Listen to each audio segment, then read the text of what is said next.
Internal dosimetry जो है ना, जब भी क्यों डिफिकल्ट है लगता है लोगों को, क्योंकि उसके कुछ ऐसे टर्म्स हैं और डेफिनेशन जो हैं वो चीज़ क्लियर नहीं होता है।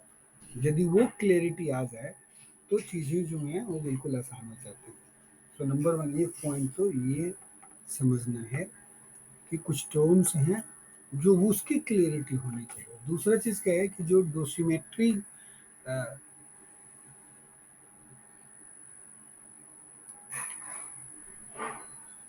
इंटरनल डोसिमेट्री का क्या मतलब है कि जब हम रेडियो न्यूक्लियाइड का इंटेक हो रहा है या बॉडी के अंदर जा रहा है तो इंटरनल ऑर्गन को कितना कितना डोज लग रहा है, करेक्ट। उसको ना डायरेक्टली मेजर करने का कोई तरीका नहीं है कि हम लोग वहाँ का अंदर जाके प्रूव करके नहीं बता सकते बॉडी के अंदर कि कितना कितना डोज लगेगा, राइट। और जो जब रेडियो एक्टिविटी जब हम इंजेक्ट करते हैं तो उसका फ्लो किस रेट से हो रहा है, कहाँ पे ब्लॉकेज है, किधर की तरफ जा रहा है, कैसे डिस्ट्रीब्यूट हो रहा है, ये सारी चीज़ों को एग्जैक्टली प्रूव करना इतना इजी नहीं है, राइट। क्योंकि बॉडी के हर पेशेंट के अंदर तो अभी क्या है, जब भी कोई भी चीज़ जो आप एक्यूरेटली नहीं मेजर कर सकते तो उसी के लिए मॉडल्स बनाते हैं। और मॉडल्स में बेसिकली ये चीज़ होता है कि बॉडी के अंदर जो ऑर्गन का साइज क्या होगा, किस वे में एक ऑर्गन दूसरे ऑर्गन के पास में है, करेक्ट, और कैसे ब्लड मूव करेगा, ये सारे कंडीशन जो हैं जो हो सकते हैं अंदर उसको सिमुलेट करते हैं बेसिकली। तो मॉडल भी जो डेवलप जो हैं वो अलग अलग डिफरेंट मॉडल्स अवेलेबल है। तो डिफरेंट एक तो डिफरेंट मॉडल्स अवेलेबल है उसको डोसिमेट इंटरनल डोज को असेस करने के लिए, और अलग मॉडल बना तो अलग लोगों ने जो डेवलप किया वो चीज़ों तो उसके लिए अलग अलग टर्मिनोलॉजी यूज करी, राइट। इसलिए इतना क्योर्स है और कंफ्यूजन है इन मेडिकल इंटरनल डोसिमेट्री को समझने में। दो मॉडल इम्पॉर्टेंट है। जो एक जो मॉडल है वो मॉर्ड का है, MIRD, और दूसरा ICRP ने एक डेवलप किया। और कल जो हम लोगों ने लेक्चर कंप्लीट किया है उसके कॉन्सेप्ट अब हमें उसका बेनिफिट अब हमें मिलेगा और समझ में आएगी चीज़ें आगे, ठीक है। तो दो मॉडल इंपॉर्टेंट हैं। पहला एक तो जो किसने डेवलप किया, international commission on radiological protection ICRP ने, और दूसरा जो है मॉर्ड। यही है दो मेथोडोलॉजी जो मोस्ट कॉमनली यूज होते हैं इंटरनल डोसिमेट्री के लिए। दूसरी चीज क्या बोला कि the various ICRP and mod models जो इन्होंने डेवलप किया है they are similar in terms of their assumptions and defining equations. Commonality क्या है दोनों में कि दोनों मॉडल्स में एजम्पशंस जो हैं उस मॉडल के वो सिमिलर है बहुत सारी, और जो जो इक्वेशंस जो डिफाइन करेंगे वहाँ के उस टाइप के इक्वेशंस भी जो है दोनों में सिमिलरिटीज है। एजम्पशंस और इक्वेशंस जो कैलकुलेट करेंगे उनमें सिमिलरिटीज तुम्हें मिलेगी। ये बोल रहा है कि this similarities is obscured by differing terminology and notations. सिर्फ उन्होंने क्या किया, ICRP में उसी चीज का नाम कुछ अलग रखा और उसको डिफरेंट सिंबल से डिनोट करते हैं, और सेम कॉन्सेप्ट को वर्ड में डिफरेंट टर्मिनोलॉजी यूज कर ली और उसके लिए नोटेशन जो है वो अलग किया। इसी के चलते लोग मतलब कंफ्यूजन क्रिएट होते हैं। These differences contribute to the confusion and can limit the full understanding of these models. Emphasizing the definition of the absorbed dose and using this definition to illustrate the mode and ICRP technology and notations minimizes the confusions. तो basically हम लोग यहाँ पे इन्हीं चीज़ों को समझने के लिए समझने पे ज़्यादा जोर देंगे, ओके, कि ताकि हमें कंफ्यूजन ना रहे। Contemporary internal dosimetry models began with the help of single compartment model. जब इनिशियली जब स्टार्ट हुआ जब डोसिमेट्री का काम, तो सबसे पहले उसके पास एक ही मॉडल थे, मतलब एक ही मॉडल नहीं, मतलब सिंगल कंपार्टमेंट मॉडल, एक ही कंपार्टमेंट को उन्होंने मान करके चीजें जो हैं वो डेवलप करी। वो जो है ICRP 2 में पहला मॉडल था। उसके बाद 10, 10A, यहाँ तक जो है वो सिंगल कंपार्टमेंट मॉडल ही उन्होंने यूज करा।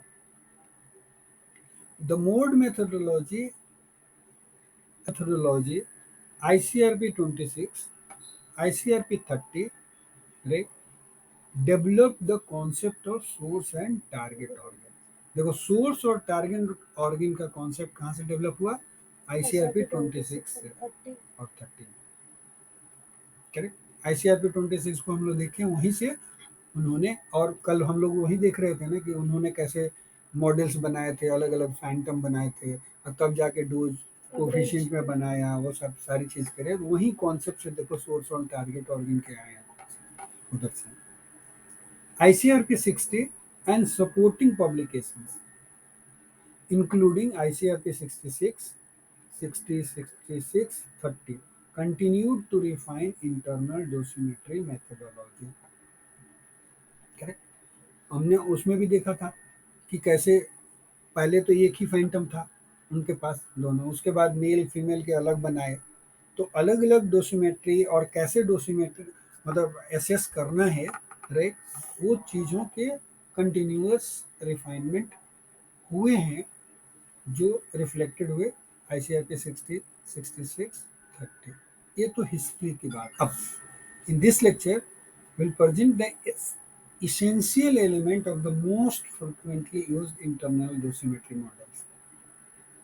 Okay?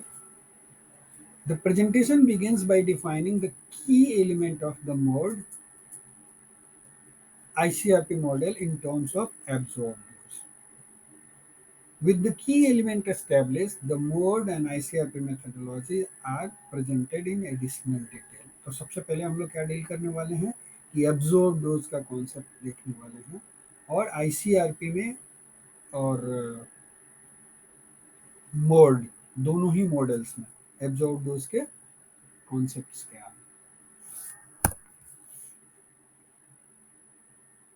As an introduction to mode and ICRP internal dosimetry models, the absorbed dose rate following an intake of radioactive material is calculated। Okay. क्या कैलकुलेट करना है हमें? Absorb absorb dose। Dose rate calculate करना है। जैसे intake हो गया तो वो एब्जॉर्ब डोज रेट क्या है वो कैलकुलेट करेंगे, राइट। अब यहाँ से एक्चुअल कैलकुलेशन शुरू हो रहा है।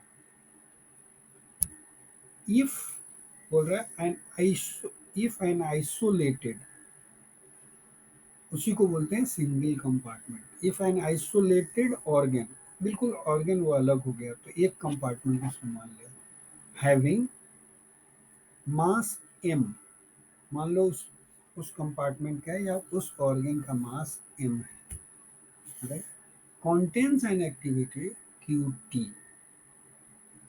of a radionuclide that emits a radiation type of energy E for disintegration।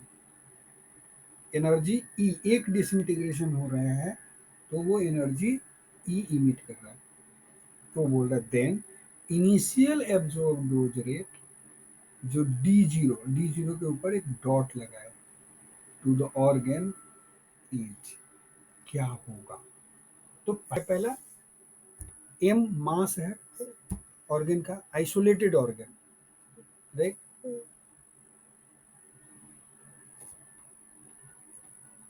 का मतलब सिंगल कंपार्टमेंट, ऐसे मान लिया आपने।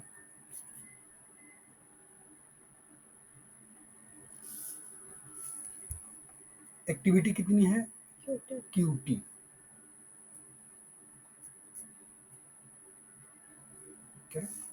अब ये क्या कर रहे हैं, ये किस टाइप का रेडिएशन जो इमिट कर रहा है, ई एनर्जी, उसकी एनर्जी टाइप ऑफ एनर्जी क्या है, ई एनर्जी पर डिसइंटीग्रेशन।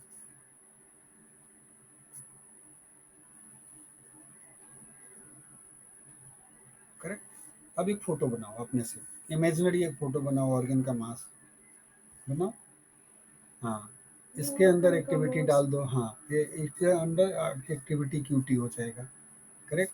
QT हमने इस पे एक्टिविटी नहीं नहीं नहीं, नहीं, नहीं डाली। अंदर अंदर डिस्ट्रीब्यूटेड होगा ना, बाहर से अच्छा। तो एक्सटर्नल नहीं है, इंटरनल है। इसको जी। काटो। अब ये यहाँ से रेडिएशन इमिट इमेज होगा ना, फोटो। हाँ, सर। इसके बाहर चारों तरफ जाएगा, जी सर। करेक्ट।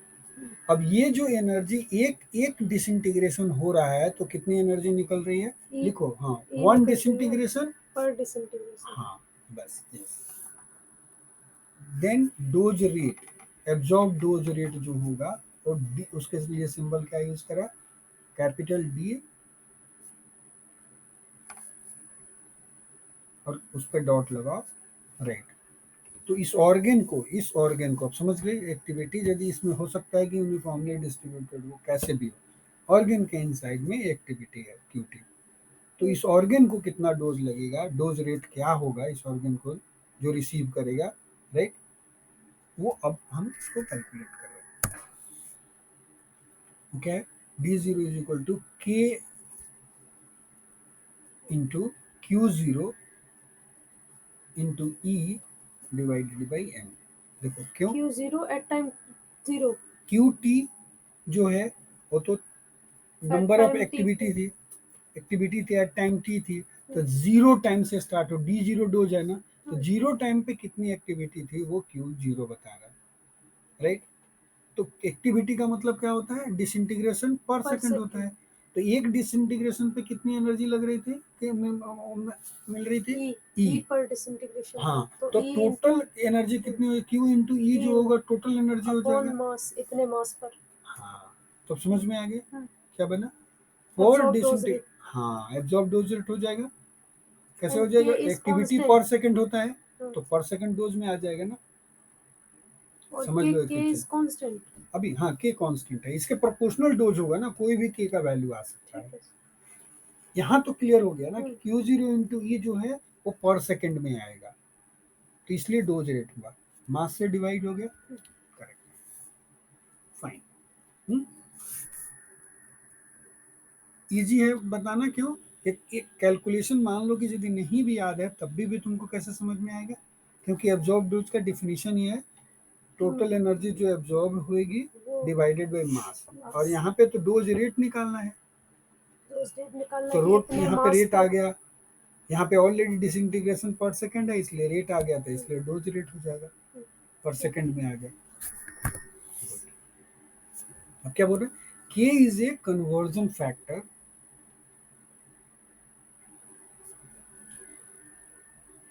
ये चीजें लिखनी है, अब एक एक टर्म डिफाइन करना है। Q0 क्या है, लिखो, Q0 is the initial activity in the organ,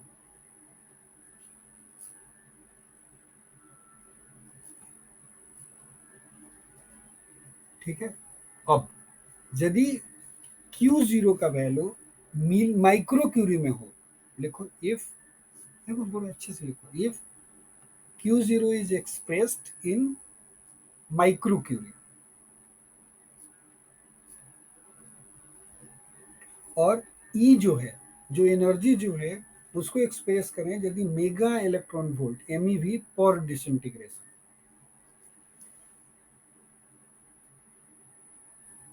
और M ग्राम में होना चाहिए, ये 3 यूनिट इंपॉर्टेंट है, ये बात याद रखना, तब के का वैल्यू ये इतना होगा, अदरवाइज नहीं होगा।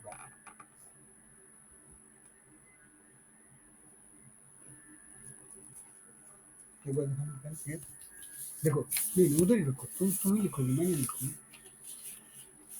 ये तो एक तो Q0 लिख दिया आपने कि माइक्रो क्यूरी में होना चाहिए, एक्टिविटी माइक्रो क्यूरी में होना चाहिए, एनर्जी MeV पर डिसइंटीग्रेशन है में होना चाहिए, और मास को ग्राम में होना चाहिए, करेक्ट। तो ये इतना तो याद रहेगा ना, एक्टिविटी को माइक्रो क्यूरी में लिखना है, एनर्जी मेगा इलेक्ट्रॉन वोल्ट पर डिसइंटीग्रेशन होएगा, ग्राम में होएगा, तो के का वैल्यू ये नंबर याद रखना है, रेड पर आवर होगा, बस इतना। और ये यूनिट तो तुम आराम से देखो कैसे लिखोगी, ये देखो यहाँ पे क्या है, ये Q0, हाँ Q0 है ना, तो एक्टिविटी है ना, ये तो डिसइंटीग्रेशन हो गया, डिसइंटीग्रेशन तो समझ आ रहा है सर मुझे, नहीं रेड पर आवर है ना ये तो, अब अच्छा मैं समझ गई, देखो के निकालना है ना, हमें तो के का वो निकालना है, हाँ, तो फिर के का निकालेंगे तो ये पर ये आएगा ना सर, डी इसको जीरो। करो, सॉल्व करके करो, इसको अपने आप आ जाएगा ना, तो इसको इसे देखोगे तो तुमको समझ में आ जाएगा ना। ठीक बात है। है ना सर, हाँ हाँ, बिल्कुल बिल्कुल सही है।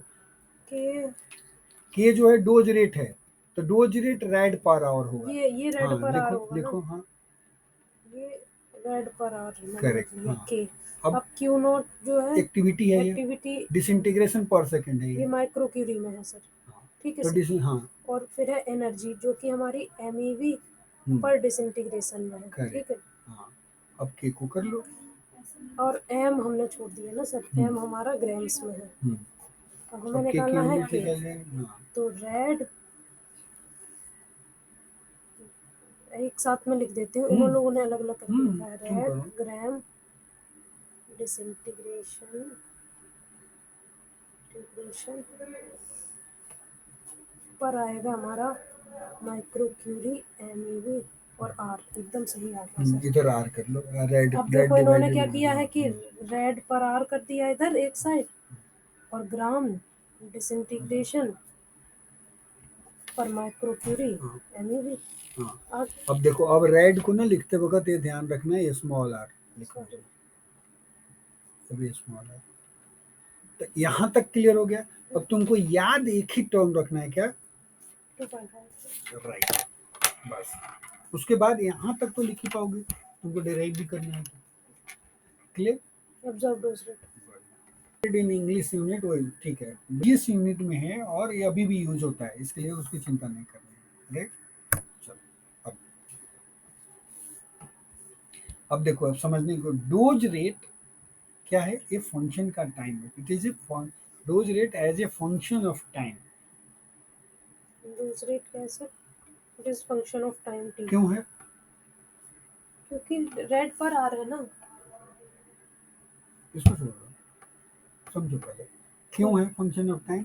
क्योंकि यहाँ पे एक्टिविटी है, हाँ, अभी कितनी थी? अभी तो हमारी क्यूटी थी, क्यूटी थी या क्यू जीरो थी? क्यू जीरो थी, मान लो 5 जीरो मिनट, पे। 5 मिनट पूरे लिया था। टेक्नीशियन की एक्टिविटी है, 2 घंटे के बाद कितने होगी? 2 घंटे कितनी सर? 2 घंटे के बाद एक्टिविटी कम होगी कि ज्यादा होगी? कम हो जाएगी। कम हो जाएगी। कम हो जाएगी तो one number of third half photons, life ठीक है, नंबर ऑफ फोटोन्स अब जो रहेंगे वो कम होंगे ज्यादा होंगे? कम हो जाएगी, फिर 1 घंटे के बाद? उससे ज्यादा कम। हाँ, तो हर बार जैसे जैसे टाइम बढ़ रहा है, वैसे वैसे नंबर ऑफ फोटोन्स जो हैं वो कम हो रहा है ना, कम से रेडिएट हो रहा है ना। इसलिए फंक्शन ऑफ टाइम। हाँ, एक्टिविटी घट रही है ना लगातार, क्योंकि वो डिके हो रही है। और किस रेट से डिके हो रही है, उसी रेट से मल्टीप्लाई करना है। अब याद करने का झंझट खत्म हो जाएगा ना। तुम समझ रहे?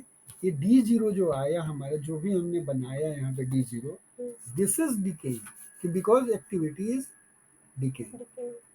अब ये एक्टिविटी कैसे डिके होगी? एक फिजिकल डिके होगा और दूसरा हाँ बायोलॉजिकली भी होगा। तो इसलिए उसको लेमडा डिके कांस्टेंट को बोलेंगे लेमडा इफेक्टिव, कि दोनों का कॉम्बिनेशन जो होगा वो इफेक्टिव डिके होगा। तो इसलिए एक्सपोनेंशियल वही वाला n is equal to N zero E to the power minus lambda T वाला लगाएंगे, फंडामेंटल।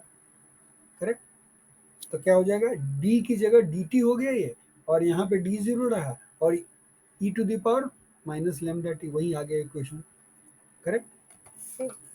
अच्छा, तो अब सर हमने इसको as a function of time लिखा है डोज रेट को। क्योंकि वो तो होना ही होना है। ठीक है sir, D T at time T पे हमारा इनिशियल जो था वो plus exponential minus effective lambda effective और टी। करेक्ट, समझ में आ गया? अब देखो, ये लेमडा इफेक्टिव जो होगा वो दो का ये होगा, बायोलॉजिकल और फिजिकल। करेक्ट, बस ठीक है। यहाँ तक तो तुम डिराइव कर ही लोगे, हैं? कॉन्सेप्ट वही है, हैं? क्लियर? आगे चलूं?